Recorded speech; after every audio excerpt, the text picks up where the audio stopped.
வணக்கம். டைம் இருந்தா கேளுங்க. குரு வக்ர பலன் பயிற்சி தான் நம்ம இந்த வீடியோல பார்க்க போறோம். குரு பயிற்சி அடைஞ்சாலும் ஒரு சில காலங்கள் குரு வக்ரம் அடைகிற பயிற்சியும் இருக்கு. ஏற்கனவே சனி வக்ரம் கொடுத்த மாதிரி இப்ப குரு வக்ரம். இந்த குரு வக்ர பயிற்சி எப்ப ஸ்டார்ட் ஆகுதுன்னு நீங்க பாத்தீங்கன்னா October 9, 2024 இதுதான் ஸ்டார்டிங் டே. எப்ப முடியுதுன்னு பாத்தீங்கன்னா 4ஆம் தேதி February 2025 முடியுது. இந்த குரு வக்ர பலன் யாருக்கு சாதகம் யாருக்கு பாதகம்னு நம்ம பார்ப்போம். மிதுன ராசி இவங்களுக்கு குரு எப்போதுமே பாதகாவதி தான். ஸோ நம்ம இப்ப புதனுக்கும் குருக்கும் என்ன வித்தியாசம்னு ஃபர்ஸ்ட் பார்ப்போம். இப்ப குருனா நீங்க என்ன பார்த்தீங்கன்னா ஒரு விஷயத்த நீங்களே அதை பண்ணி அதை இந்த செல்ஃப் டெஸ்ட் சொல்றாங்க பார்த்தீங்களா, இதை பண்ணி பார்த்ததுக்கு அப்புறம் பண்றது தான் குரு. இதுதான் குரு பண்ற வேலை. இப்ப நீங்க புதன் எடுத்துக்கிட்டீங்கன்னா ஒரு டாட் இருக்கு வச்சுங்க, அந்த டாட்டோட ஒருத்தவங்க வராங்க. அந்த அந்த டாட்டை வச்சு பயங்கரமா திங்க் பண்ணுவாங்க. இது அப்படி அப்படி இப்படி இப்படி பயங்கரமா எல்லாம் கிரியேட் பண்றாங்க பார்த்தீங்களா, அதுதான் புதன். இந்த கிரியேட் பண்ற ஒவ்வொரு விஷயம் எல்லாத்துக்குமே இந்த புதன் தான் தலைவர். குரு ஒரு விஷயத்தை உருவாக்கி அதை இவர் பிராக்டிஸ் பண்ணி இவருக்கு கீழே உள்ளவங்களுக்கு அதே விஷயத்த சொல்லி கொடுக்கறது தான் குரு.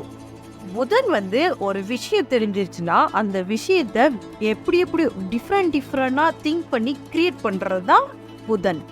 இதை ஏன் நான் உங்ககிட்ட சொல்றேன்னா, இந்த மிதுன ராசிக்கு பொதுவாகவே நான் இந்த குருவோட சப்போர்ட் அவங்களுக்கு தேவையில்லை. அவங்களுக்கு இந்த புதனோட சப்போர்ட் இருந்தாலே போதும். பொதுவாகவே இவங்க யார் பேச்சும் கேட்கறது இல்லை. அவங்களுக்கு என்ன தோணுதோ அந்த விஷயத்த அவங்க செய்யறாங்க. அவங்களோட மைண்ட்ல எது அதிகமா தோண்டிட்டு இருக்கோ அதுக்கு தான் இன்ஃப்ளூயன்ஸ் ஆகுறாங்க. இப்போ 100 பேர் இந்த மிதுன ராசிக்காரங்களுக்கு அட்வைஸ் பண்றாங்கன்னா அதுல ஒரு 2 பேராட தான் இவங்க கேட்குறாங்க. மீதி 98 பேரோட அட்வைஸ் இவங்க கேட்கறது இல்லை. ஏன்னு கேட்கறது இல்லைன்னா, எனக்கு அவங்க சொன்னதை விட எனக்கு அதிகமா தெரியும், எனக்கு அதை விட அதிகமா புரியுது, ஐ நோ பெட்டர் அப்படின்னு சொல்லி அவங்க நினைக்கிறாங்க. இப்ப இந்த காலகட்டத்துல குரு ஆல்ரெடி உங்களுக்கு 12ஆம் இடத்துல தான் இருக்காரு. ஸோ மிதுனத்தை பொறுத்த வரைக்கும் விரயமாக போகுது. ஸோ நிறைய பேர் காமெண்ட்ஸ்லாம் பார்த்தேன், இந்த மாதிரி பயங்கரமாக செலவெல்லாம் பிச்சுக்கிட்டு போகுதுன்னு சொல்கிறீங்க. ஒரு காசு சேர்த்து வைக்க முடியல, வர்ற காசு அப்படி செலவாகிக்கிட்டே போகுது. பெரிய பெரிய தொழில் செய்கிறவங்க கூட விரயமானது அதிகமாக பணம் வருதோ இல்லையோ நமக்கு விரயம் தான் அதிகமாக வந்துக்கிட்டு இருக்குன்னு சொல்கிறீங்க. இது ஒரு கருத்து.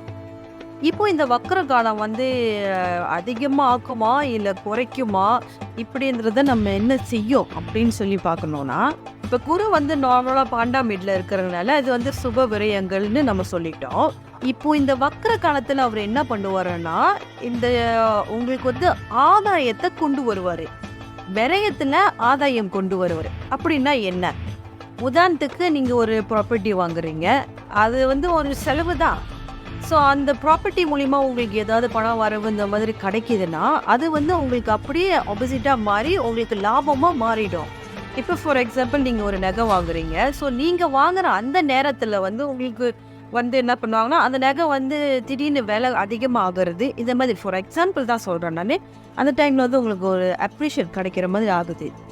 இது வரைக்கும் நம்ம செலவு பண்ணிட்டு இருக்கோம், அது செலவாகவே போய்கிட்டு இருக்கு, அதுலேருந்து ஒரு ஆதாயம் வரல. ஆனால் இப்போ நீங்கள் செலவு பண்ணீங்கன்னா அதில் உங்களுக்கு ஒரு ஆதாயம் வருது. இதுதான் வக்ர காலம். இப்போ உங்களுக்கு அதே தான் நடக்குது. நீங்கள் ஒரு வீடு வாங்கலாம், வாகனம் வாங்கலாம், இல்லை திருமணம் பண்ணலாம். இந்த மாதிரி விஷயத்தில் நீங்கள் இப்போ அதே தான் நடக்குது பார்த்தீங்களா. இப்போ இந்த டைமில் அதுவே உங்களுக்கு கொஞ்சம் லாபத்தில் முடியும். ஒரு லாபத்துக்காண்டி நீங்கள் அதை வாங்குவீங்க. அடுத்து இந்த ஜாப் விஷயம் இதெல்லாம் எப்படி இருக்கும் அப்படின்னு சொல்லி பார்த்தீங்கன்னா, குரு ஆல்ரெடி உங்களுக்கு 10ஆம் இடத்துக்கு வராரு. 10ஆம் இடம் ஆல்ரெடி ஜாப் விஷயம். இப்போ அவர் இப்போ எப்படின்னா, நீங்கள் பழைய இடத்துல வேலை செஞ்சுருக்கீங்க, ஸோ அதே இடத்துல மறுபடியும் கூப்பிடுவாங்களா அப்படின்னு பார்த்தீங்கன்னா கட்டாயம் கூப்பிடுவாங்க. எனக்கு பதவி உயர்வு கிடைக்கல, ஒரே லெவலாக போய்கிட்டு இருக்கு, ஸோ ஃப்ரெண்ட்ஸ் மூலிமா நான் பழையதுக்கே மறுபடியும் செய்யலாம் போகலாம் அப்படின்னு நினைக்கிறீங்களா, அதுக்கும் வாய்ப்பு இருக்குது. இந்த குரு வக்ரம் 12ஆம் இடத்துக்கு நடக்கிறதுனால நிறைய பேர் சொன்னாங்க ட்ராவல்லாம் நிறைய நடக்கும் அப்படின்னு சொல்லிட்டு இருக்காங்கன்னு. இப்போ அதை விட இன்னும் டபுளாக அவங்களுக்கு ட்ராவல்லாம் நடக்கும். ஏற்கனவே குரு 12ஆம் இடத்துக்கு வந்தால் வரவு சுற்றி பார்க்குறது இது எல்லாமே சொல்கிறோம். ஸோ இந்த வக்ர காலத்தில் எல்லாமே உங்களை கம்ஃபர்டபுளாக கொண்டு போகும். இது வந்து உங்களுக்கு ஒரு அட்வான்டேஜாக தான் நான் பார்க்குறேன். மிதுனம், குரு பொதுவாகவே நல்ல கிரகம், உங்களுக்கு நல்லதா செய்கிறாரு. உங்களோட ஆசைகளுக்கு, உங்களோட தேவைகளுக்கு நீங்கள் நல்லபடி பயன்படுத்திக்கலாம். அது நல்லதாக தான் அமையும். வாழ்த்துக்கள்.